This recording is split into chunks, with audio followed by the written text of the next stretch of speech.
श्रीमती सीता शर्मा जी अपनी पुस्तक अर्पण में आगे स्वामी श्रीकांत आपटी जी के लिए लिखती हैं। स्वामी जी आत्मा को गुरु मानते हैं।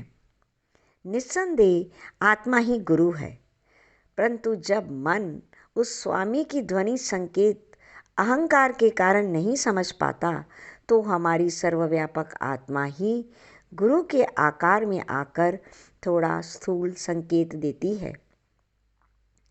जैसे कोई चतुर शिशु समझ लेता है, बाकी अपने खेलों में लगे रहते हैं। जननी उन्हें मन भरकर खेलने देती है। कहीं से मार खा लेते हैं, कहीं हाथ जला लेते हैं, कहीं मस्ती में झूमते हैं, कहीं सीपियाँ बटोरते हैं, कहीं सागर तट पर बैठे घरौंदे बनाते हैं। सागर की उत्ताल तरंगों से बेखबर कभी गिरते हैं, कभी चिल्लाते हैं। कोई खेल से उकता माँ का आंचल खोजता है तो माँ उसे करुणा भरे वक्ष में छिपा लेती है। जिसे ये सौभाग्य मिलता है वह संत है, स्वामी है। माँ के पोषण का अधिकारी उसका लाडला बन जाता है। उस आज्ञाकारी बालक को माँ थोड़ा काम सौंप देती है। कहती है, जा खेल से थक रहे शिशुओं को जो खेल खाल कर घर लौटना चाहते हैं उन्हें समझा बुझा सांझ घिरने से पहले घर ले आना। ये काम है संत शिशुओं का। ये मेरी स्वतंत्रता ही है कि मैं अपने आप को बांधूं नहीं। मेरे भाव उनके लिए आते हैं तो क्यों ना अभिव्यक्त करूं। उनका रसास्वादन और जने भी करना चाहते होंगे। वे स्वयं असीम का गुणगान करते हैं क्योंकि उन्होंने उसे जान लिया है, छू लिया है। हम अल्प सत्ता के स्वामी हैं, देह मन से बंधे हैं, अभी स्वतंत्र नहीं हैं। इसीलिए थोड़ी सी पहचान संत की हुई है। वास्तव में संत चेतना है, कोई व्यक्ति नहीं। वही हमारे उद्धार एवं विकास के लिए देह में बंध जाती है, जो उसके लिए नाटक मात्र है। अतः उसके गुण उन्हीं के गुण हैं जो स्वयं निर्गुण हैं। पहले मेरे मन में अनेक प्रश्न और शंकाएं थीं। ऐसा भी नहीं है कि अब प्रश्न और शंकाएं समाप्त हो गई हैं, बल्कि उनके सत्संग से ये हुआ कि मैं भीतर जब भी प्रश्नकर्ता बनती हूँ, उत्तर स्वयं चले आते हैं, जो कि मनस धरातल के न होकर किसी अदृश्य चेतना के होते हैं, जिनसे मैं चकित रह जाती हूँ। आज के इस भौतिक युग में धन दौलत ऐश आराम के साधन बढ़ रहे हैं। मशीनी युग है। प्रत्येक व्यक्ति एक अजीब सी भाग दौड़ में प्रतिस्पर्धा में जुटा है। तनाव एवं अशांति बढ़ रही है।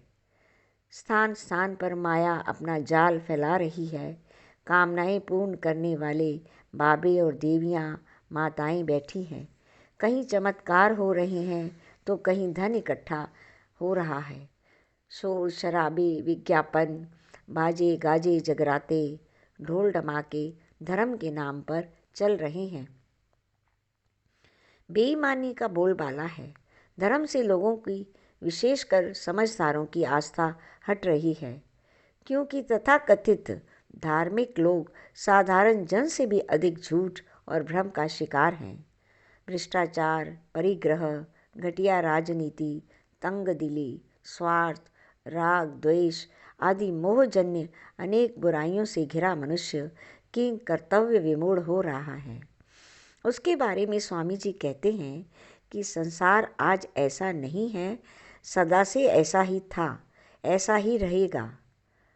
चारों युग वर्तमान में ही घटित हैं। हमें अपनी वृत्तियों की गहराई से समझना है। ज्ञान का दिया जलते ही अज्ञान नष्ट हो जाता है। संसार बदल नहीं सकता, परंतु हम उसके प्रति निर्लेप हो सकते हैं, क्योंकि हम केवल अपने ही जिम्मेदार हैं। सत्य के प्रति हर क्षण सावधान होना है, यही साधना है। निर्भयता सत्य की प्रतीक है। सत्य की ज्वाला इतनी प्रचंड हो कि असत्य बच ही न पाए। आगे लिखती हैं स्वामी जी, आपका गहरा चिंतन कहता है कि मनुष्य एक ऐसी नाजुक संभावना है, यहाँ से नारायण भी बना जा सकता है और गिरकर राक्षस भी।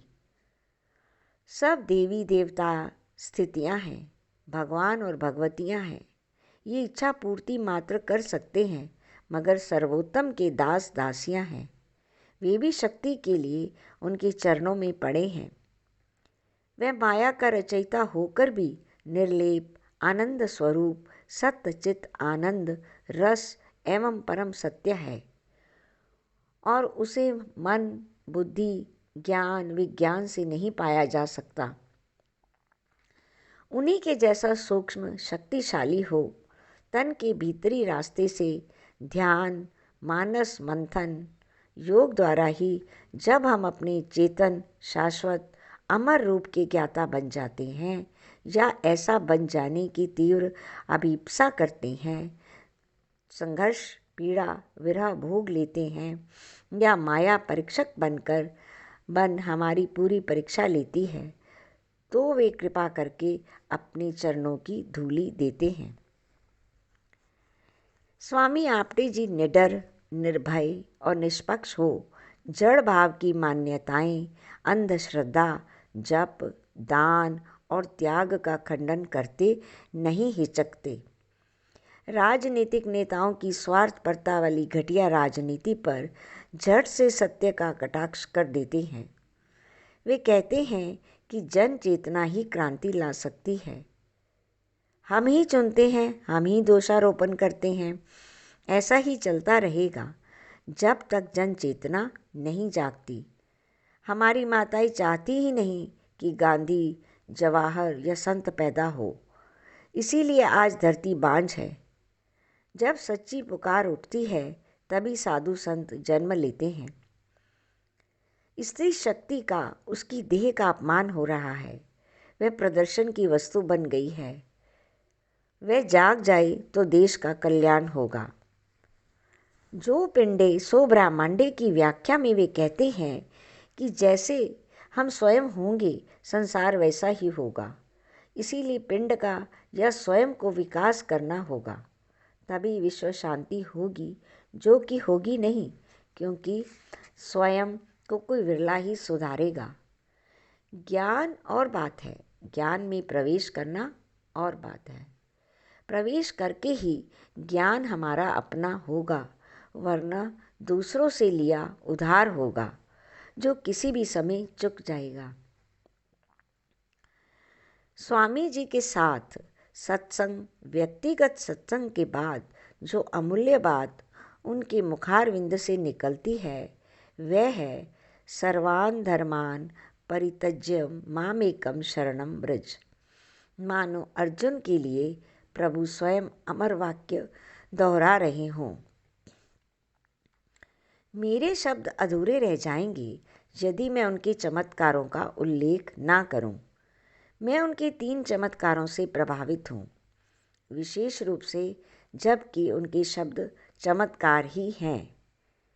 वे तीनों इस प्रकार हैं। पहला कि वे कोई चमत्कार नहीं करते। दूसरा कि उनके चाहने वाले गिनती में हैं, जाने किस अदृश्य शक्ति से वे लोगों को दूर रखते हैं। तीसरा चमत्कार माया अपने रंग ढंग ढोल मंजीरे चमक दमक लेकर उनके पास फटकती तक नहीं। जो पुस्तिकाएं आपकी छपी हैं उनमें मैं उनका संक्षिप्त सा आत्मचरित्र एवं जीवन की कुछ घटनाएं सत्संग संबंधी लेख है। दूसरी मुख्य अद्भुत पुस्तिका है मृत्यु की महिमा। कौन सूरमा संत हुआ है जिसने मौत की महिमा गाई है? पढ़कर जैसे सुबह की पौ फूट जाती है, मृत्यु से जैसे मित्रता हो जाती है, चिंतन करके निडरता आ जाती है। ऐसा दुर्लभ मसाला उसमें भरा है जिसे कोई तीव्र पाचन शक्ति रखने वाला ही हजम कर सकता है। पढ़ लेना उस उत्सुकतावश और बात है। स्वामी जी वह विषय हैं जिन पर कविता लिखी जा सकती है। यूं तो उनकी श्रद्धा में अनेक भाव आते हैं, फिर भी कुछ मन में जो उतरा वह उन्हें ही समर्पित है। मेरे अतिरिक्त कुछ विद्वान संगीतज्ञ भी हैं जो उन्हें सत्संग में भक्ति भजन अर्पित करते हैं। जिस प्रकार वे उन्हें सहर्ष ग्रहण कर लेते हैं, उसी प्रकार मेरे इन टूटे फूटे शब्दों में कहे भावों को वे स्वीकार करेंगे, ऐसा मेरा विश्वास है। मैं स्वामी जी के श्री चरणों में शत शत नमन करती हूँ। उनके सत्संग के बाद चिंतन में या भाव दशा में, श्रद्धा में जो जो भाव मन के भीतर उदित हुए, उनको मैं गद्य या पद्य में अपनी डायरी में उतार लेती। उन्हीं को जैसे कि तैसे लिख रही हूँ। स्वयं ना कवित्री हूँ, न लेखिका, केवल घर की चार दीवारी में स्थित गृहस्थ स्त्री।